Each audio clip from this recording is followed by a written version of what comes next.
why is it that some people have been stretching their hamstrings for years and they still can't bend all the way down to touch their toes? Well, the answer to that question might not be your muscles. It might actually be your nerves, or more specifically, your sciatic nerve. And that's why exercises like nerve flossing can be so effective. Let me explain. Your sciatic nerve is the largest nerve in the body. It starts from the lower back, your lumbar sacral plexus, L4 and S3. It runs underneath your glutes and the muscle called piriformis, which is a deeper hip muscle, behind your hamstring muscles to where your tibia is, all the way down to the bottom of your feet. When this nerve gets irritated, compressed, or loses its ability to glide, your brain will send a signal to your hamstrings to tighten in order to protect that nerve, because your brain sees that as a threat. So even if you stretch, your body will hold back because it doesn't feel safe. And that's called neurotension. And no amount of stretching will fix it if your nerve is not moving properly.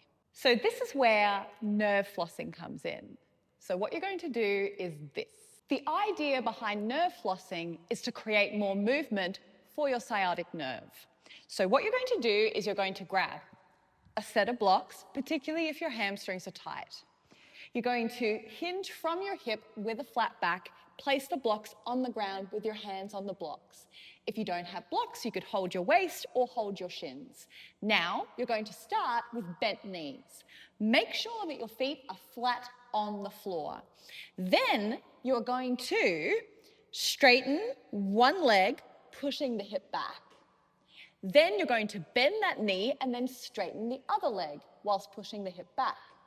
And you're going to continue repeating that exercise. Make sure your feet are flat on the floor. If this exercise feels like it's not doing anything, then that means you're doing it right. It should not feel like a stretch. It should feel very, very gentle, because you do not want to stretch the nerve.